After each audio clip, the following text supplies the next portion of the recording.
Hey, Helen, you're up. Right. Thank you, Hayden. Good afternoon, and my name's Helen Down. I'm Chief Executive of the Hutt Valley Chamber of Commerce, and it's my pleasure this afternoon to welcome you to our live stream Tech Afternoon session with Layer3. So Layer3 are a long-term partner with the Hutt Valley Chamber of Commerce, and Hayden and Daniel, we work with them every day. Actually, they supply our own internal IT, which is fabulous, and have enabled us to be all working remotely. And Hayden is a board member of the Hutt Valley Chamber as well, so provide a lot of support to our chamber and to enable us to support the business community. So it's a real pleasure to have Hayden and the team with us today. I know he's got some special guests with him as well, hiding him backstage on this StreamYard and Facebook Live, who are all willing to share their knowledge and expertise with us and support local business to help us all get through the situation we're in and to come out the other side and look towards recovery. So thank you, Hayden. Thank you for giving your time so freely and supporting us, and for enabling us to provide service to our business community. And I look forward to our session today. Of course, can I encourage everyone to ask as many questions? A free session like this is really valuable, and we're all dealing with our own tech. I've had so many comments from people saying, oh my God, I haven't got an IT person in my house. How do I do this? You know, we're all on a rapid learning curve and trying new things that we've never done before, and needs must. So let's get on with it and make the best we can of it. So thank you, Hayden, and welcome. Cool, thank you, Helen. Yeah, it's great to be back here for another week of the Layer3 sort of weekly techie session. We do have a guest with us today to answer a couple of questions around internet and wireless and things like that, since we've had some questions on it. We also have David here today, one of our techies, to get in a bit more detail on some of these things as well. First up, though, I'm going to hand over to Dan, who will introduce Jason. Yeah, cool. So before we get started, I just want to say that, coming back to Helen's point, not every business has an IT provider. We do this for a living. We do this on a day-to-day basis proactively for our clients. But when we were given 48 hours notice, before lockdown, we were in a good position to get our clients ready for that. But once things settled down and the dust settled a bit, I think we realized that, not every business in our backyard here in the Hutt, has an everyday IT provider. And so we wanted to try to take some of our time and do what we can to help any business out there that, doesn't have a regular IT provider, is trying to make do the best you can with the situation. So any questions you've got about anything IT, please do shoot them through. Now, we had one question that had come through over the last week in advance of this session today, asking about rural wireless connectivity. And to help answer that, we've actually got a guest with us today, Jason Somerville from Wireless Nation. How are you, Jason? Thank you, Daniel. Yes, I'm doing well, thanks. Awesome. So we did bring Jason in on a bit of short notice today, but Wireless Nation are experts in rural wireless. That's sort of a backbone service for you guys. Can you just tell me a quick bit about Wireless Nation and what you guys do? Sorry, my phone was ringing at the same time. I've just turned it off. No problem. Just so everyone else is aware, just tell me a quick bit about Wireless Nation and what you guys do. Yep. Thanks, Daniel. Essentially, we're a wireless ISP. We also do normal sort of fiber broadband and cable broadband, but our unique sort of area that we focus in is in wireless and satellite technology. And we've been doing that for about 15 years. And we cover the whole country, and especially rural and super remote. That's our specialty. So anywhere that generally suffers, those are the types of customers that we can help the most.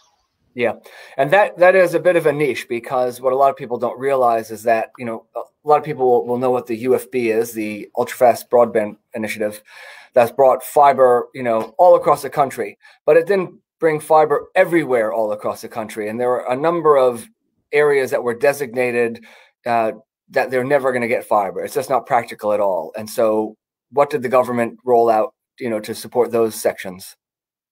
Yes, so there was some funding that went into, the first round of funding, RBI 1, that started maybe coming up 7-8 years ago now, and that was to build a whole bunch of Vodafone rural towers in areas that didn't really have great coverage, and that's been going for a number of years. More recently, there was a second round of funding which was to build even more towers, and that was that's being done at the moment with the RCG group, which is a collaboration of Spark, Vodafone and 2 Degrees, and they're working to build more towers in more places, but essentially it still hasn't really covered everywhere yet. And even at the end of the project, there will still inevitably be some spots that are maybe obstructed from towers, or maybe there's not enough population in those areas to justify building a very expensive tower. So what we focus on as well is those customers who have missed out, and that's using other technologies such as bespoke wireless connections or satellite broadband. Right. Okay. Cool. Well, Hayden, do you have that question that we can bring up on screen? I do indeed. Here we go. Okay, so this is one of our advanced questions that came through this week. I want to get access to my work computer from my laptop at home. Sorry, that is the wrong question, Hayden. Let me have a look here. If you need IT support, buddy, just let me know. We'll get someone out there to help you. I always need IT support. I'll just read it out. Basically, Raywin asks, can you please tell me what rural broadband is? I'm thinking of moving house after lockdown 4 ends and the internet at the location is classed as rural wireless. How well will this internet connection cope from working from home? That's a great question, and it is a difficult one to answer without knowing more. So basically, rural broadband under the RBI government-funded service is a cellular-based service using cell phone towers that were built with the funding. So it's basically a router. I've got one here, which contains a SIM card. The SIM card is a special RBI SIM card, which gives you a government-funded plan. And you plug that into power, and if you're in decent enough coverage, then the service will just work. It's plug and play. Power is all you need. You can even run it on batteries and solar if you need to. But if you're sort of a little bit further away from that tower, your signal might be quite weak. So what we have is some contractors that go and put antennas up on roofs, and they point in the direction of the tower to enhance the signal and the performance. So depending on where you are, it's either a modem by itself or a modem with an antenna on the roof to increase the coverage. And I know it's a real piece of string question, and the coverage, I guess your location will depend on whether you're getting 3G or 4G connection speeds. So what kind of speeds can someone expect on low end and high end? Yes, what I would the rule of thumb for me is a good 4G service should be able to deliver between 30 and 50 megabit download, and maybe about between 5 and 10 upload. And what that can be compared to is a very good VDSL service. Yep. Yeah, very good VDSL service, and it should be able to cater to video streaming, video conferencing.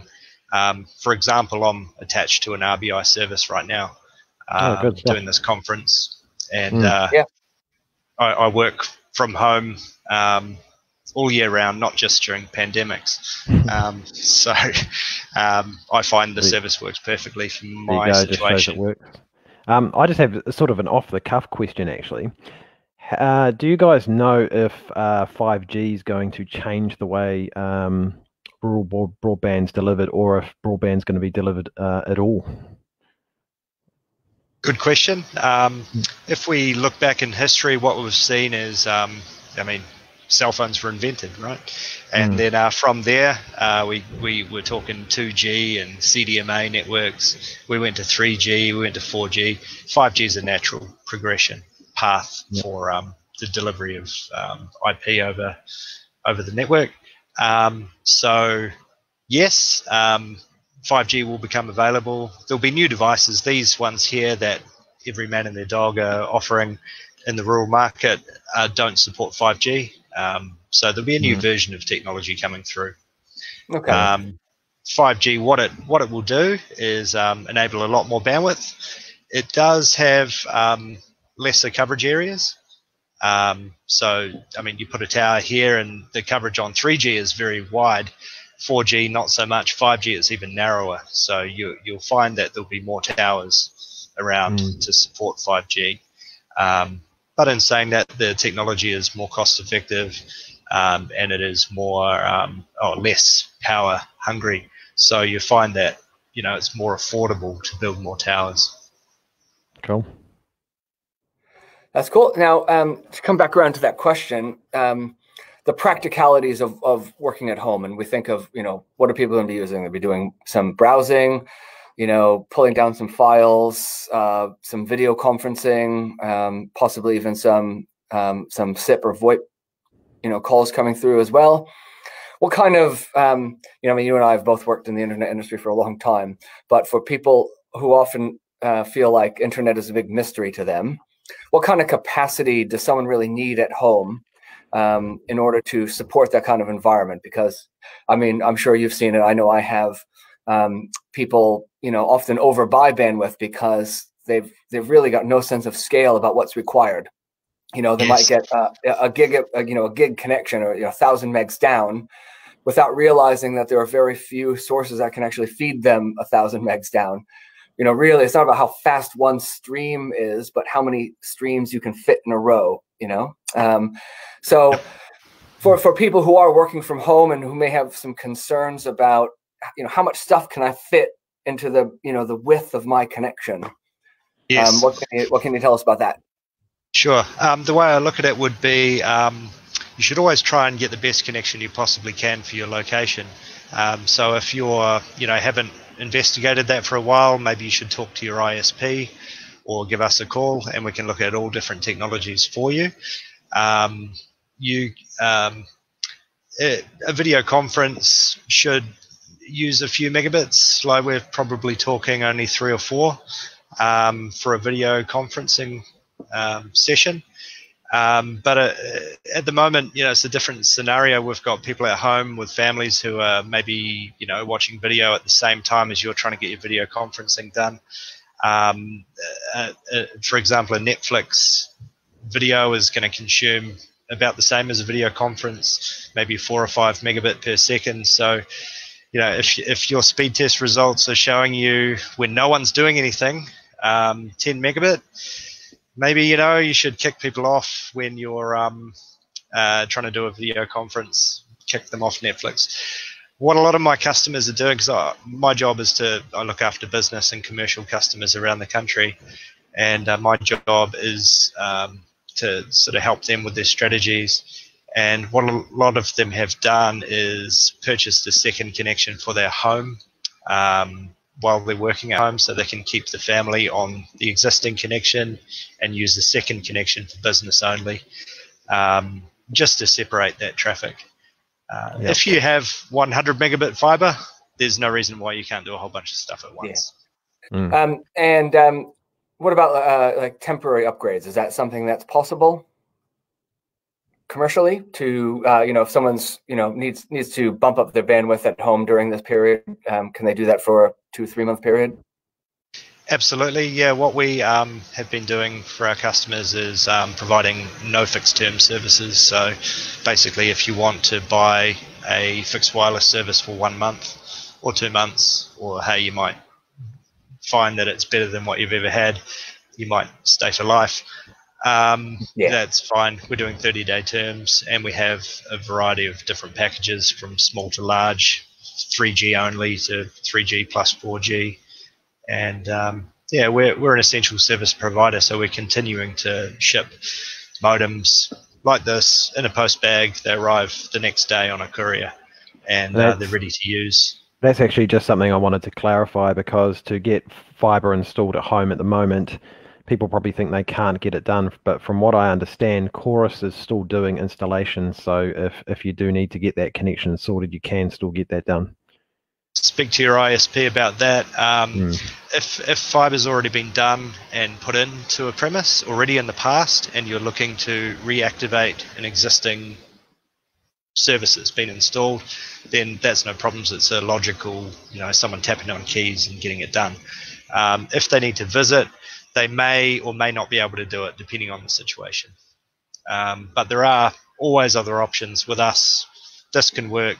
If you're in a fiber spot, this is definitely going to work, because generally in fiber locations you've got good cell phone coverage. Cool. All right. I've had a question come through. I'm wondering if you want me to. So we do have a question. Yeah, we just got a question that's come in. Can Jason give some idea of timing and budget for a wireless installation for rural where antennas are required? Good question. Timing wise, we can issue equipment, like I said before, next day. It should arrive on a courier. If we need to get a installation done via a contractor, we typically say 5 to 10, maybe 15 working days. We normally give the contractor the end customer's contact details, and then from there they discuss with each other about timing. Under these scenarios, there's a number of precautions that need to be taken, and what we try to do is actually do a contactless install where the installer does not enter the premise, and just requires a little bit of help from the homeowner with some of the work. Awesome. Okay, well, hey, thank you very much, Jason, for joining us. That was a lot of great information out there. Thanks, Hayden. Thanks, Daniel, and thanks, everyone. Stay safe. Awesome. Well, thanks very much. You stay safe as well. All right, so we're just going to bring in David now, one of our technicians. He'll be here to answer any of your questions as well. So, hey, David. Hello. All right, Dan, do you want to kick buddy? off with any of our questions we've had? Yeah, so, well, we can start with the one that you put up by accident a minute ago. Yes, and now I'll probably put the wrong one up again. Here we go. All right. So I want to get access to my work got, computer from my laptop at home. I have TeamViewer, but that means I have to go to the office to create an account, an access password on my work computer. So in the case, I may as well stay in the office. Well, there's a number of ways to access your computer at work. TeamViewer is a good choice, but it does actually need to be set up differently if you're going to access your computer at work. David, I don't know if you've had any experience with that, or if you'd recommend any other ways. I wouldn't use TeamViewer personally. If there's a server on site, we can use that. Set up a gateway on the server to get through to the computer. Otherwise, a VPN can be set up. If there's no server available, the VPN can go to the router. Yeah, I think one issue with... just to interject there, for anyone who's watching who doesn't know, a VPN is a virtual private network. It's basically like a little virtual tunnel that will take you from point A to point B. In this case, point A would be, your computer. Point B is a server back in the office that you're trying to get into for files, information, whatever. So rather than having to set up TeamViewer, which is a program that will give you sort of single instance access onto a machine, right? So every time you want access, you set up another TeamViewer session. A VPN is something you can set up, permanently over a period of time, so that you just kind of go in through the VPN. And it's like a portal back into that machine that you're trying to get into. Yeah, the answer to that question, though, if you're having to go into work and constantly fix up the TeamViewer connection, you actually need to put TeamViewer into what's called unattended mode. I haven't actually used it in a number of years, so I don't know if that's a paid feature or not, but there is a support guide on how to do that, and I can drop it in the comments if you want to have a look. It's you should be able to see it here. There's a couple of steps you have to go through, and you should be able should be able to then connect to your computer anytime you want. So I'll put that in the comments, and you should be able to get onto it from there. Now, what David, what you're just saying about setting up a VPN, that's something that obviously you're not going to be able to do yourself. If you've got an IT provider, give them a call and help set that up. Now, if you don't have a computer, and this is just someone talking about maybe just a work PC, what other options are there besides TeamViewer? I actually saw a interesting app today that I need to trial. So if you're a user of Chrome now has a new feature called Remote Desktop. And if you're running Chrome at work, you can actually remote into your work machine. And from everything I was reading about it, it looked really good. And this would actually be great because it removes the need for any sort of special software. So if you don't have things like a server or a VPN or anything like that, this actually might be a really good way of being able to access your computer at work. But I need to look into that a bit further and actually see if that's a good solution. I'm fairly sure with the Chrome Remote Desktop as well, there's a mobile app so you can do it from your phone. If you really that's want pretty cool. Yeah, you might just have to squint a little bit to see your computer at work. Yeah. All right. We've got another question there, I think, as well. It's from Brenda. I watched your last episode last week on online meetings. Do you have any suggestions for SAPE apps to? Another one is on remote access for work. So it's the same again about connecting to work. It's probably the same sort of thing. I'd say you really only have those options to do it properly. Anything else, I think you are going to have some issues.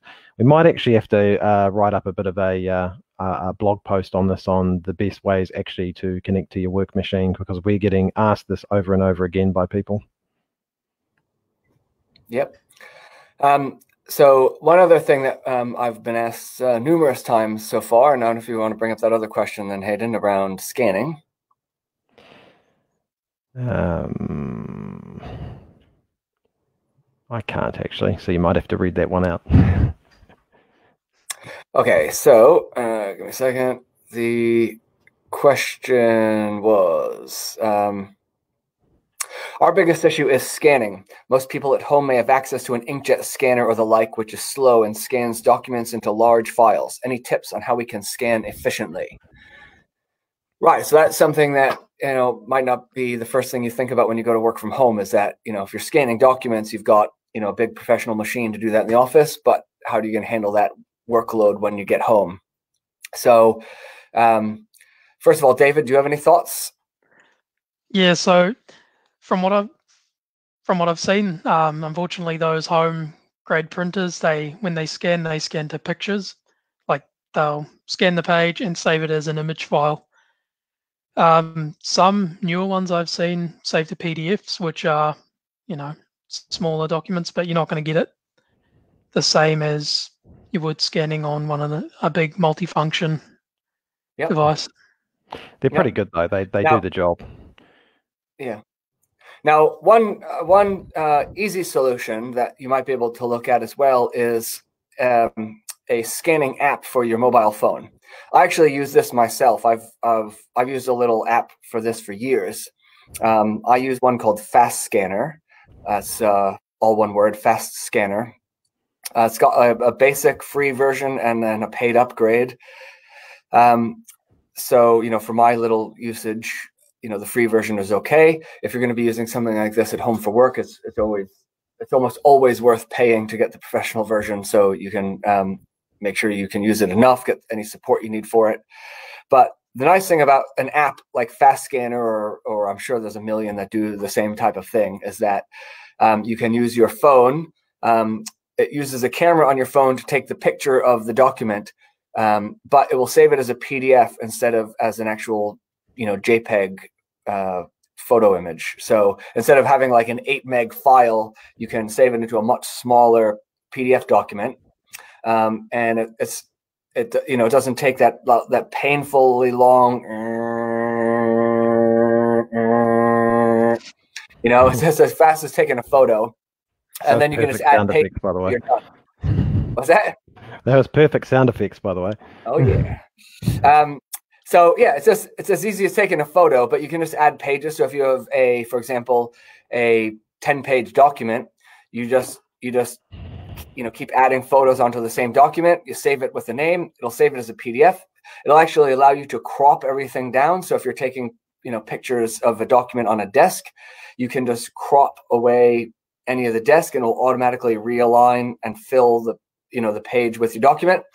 And then you can even save it sort of washed out black and white. So like, a document would look if you'd run it through a cheap scanner, which is nice. So I've been using something like that on my phone for years. Being a dual US and New Zealand citizen, I still vote in the US elections, and this is how I vote every election. I use Fast Scanner to allow me to vote back in the United States. So there's one answer. Check out an app like Fast Scanner, or just go onto the Google Play Store and see what other ones are out there. I haven't really put much research into my scanner. I found one that works, and I haven't used anything else for a couple of years. Just look for the highest rated ones. Know with most free ones, you're probably going to get ads in it, and that generally is the drawback. If you pay for it, you don't get those ads. Yeah, or you get a limit on how many pages you're allowed to scan within a period of time. So if you're going to use it for work, just pay. It won't be much, and it's certainly a nice handy solution for when you're stuck at home. Yeah. All right. Any other questions there? I think that was the lot of our advanced questions. Sure. I was going to just talk about a couple of different apps today that I use personally, and sing out you guys if you have any other ones. So this is just more to sort of manage things at my end, but one that everyone might know is one called Trello, and I'll try and bring that up for you guys. This is Trello. So basically what it is it's a bunch of tickets that you put up on a board here, and if you click into them, you can assign, you can talk about what the ticket is. This is a demo board currently, so there's not too much here. But you can assign who does that particular task, when it's due by, whatever you need to sort of check off there. The way I use it, though, is actually based on the Eisenhower matrix, and that's where you set up your board with this important, urgent, important, not urgent, not important, but urgent, and that sort of thing. I won't sort of go into it too much, but there's a whole page on how to set up Trello using this Eisenhower matrix. I actually have shown quite a few people this, and many people now use it. But I've just found this an amazing way to sort of manage your tasks on a day-to-day basis. Not even daily tasks, that you can spread the stuff over months, weeks, years even. It just depends. So I would recommend checking that out. If you're using Office 365, you've also got Planner in there. Planner is missing a couple of functions that this has. You can invite people into this as well. These are kind of like a shared space. They don't have to be within your organization. They can be outside. We've done this with multiple people as well. Just to give people an idea of how close, though, Trello and Planner are to each other. Microsoft tried to buy Trello. Trello said no thanks. So Microsoft just created Planner to be as close to Trello as possible without having to actually buy Trello. Either way, though, if you're a Microsoft Teams user, you can integrate a Planner tab into Microsoft Teams. You can also integrate Trello right in as well. You can. There's a whole bunch of different apps you can plug in there. Now, I'll tell you what my favorite app is. I get a lot of mileage out of a website called Canva.com. That's Canva.com. So what Canva does is it makes graphic design as easy as dragging and dropping elements. It's so easy. There's free and paid versions, but even the free version is really powerful. It has a whole wealth of templates that you can use. You can upload your own photos to use within them. And there's all sorts of graphic tools that you can that you can integrate into your designs. It's preloaded with, so if you want to make a Facebook post, it has the exact dimensions for a Facebook post. If you want to update your LinkedIn banner for your LinkedIn account, boom, it's got a template, for the exact correct proportions for a LinkedIn banner. Because if you've ever tried to update your LinkedIn banner, you'll know the pain of trying to align it properly because it's really narrow. But whatever you're trying to do, if you want to make a brochure, if you want to make a poster, if you want to make even a PowerPoint presentation, it's got all of this stuff in there. So you can just start searching stuff, find a resource, and just chuck your own photos and text into it. And then it will allow you to either post directly to Facebook or download anything from a PDF to a PNG file, and then you use it yourself. The other nice thing is it's also great for collaboration, so that if you've got a team of people and everyone's now working from home, you can actually share files or folders in Canva across your team so that people can log in from their own accounts, but still update the designs that you're working on together. So this is really good for trying to ensure consistency. If anyone's ever gone through any branding activity, you know that one of the big challenges is to keep everything nice and consistent. So if you've got a set of 3 company colors, you want to make sure that you're using those properly. So if you've got a certain look to what you want to be putting out for your content, maybe you've made a template and all you want to do is change the writing and a photo in it, but everything else stays the same. You can share that template across your whole team, so whoever's going to go and make a post on LinkedIn or Facebook can just copy that into a new slide, change the picture, change the writing, download it, and then chuck it up on Facebook. So we've got this here. You can just see, create a design. It just scrolls and scrolls and scrolls with all different types of things you might need a design for. So you can see we use it. We've already had a crack at it. These ones here are for our StreamYard and for our Facebook and LinkedIn and all the social media platforms. Yeah, it's really easy to use. Really easy.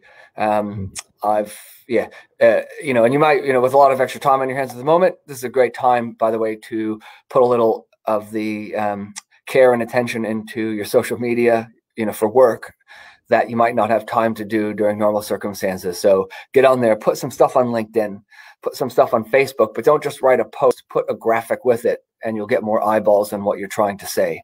And Canva is a really easy tool to do that stuff. Yeah. Do you have any, David, you got any apps you've been making use of?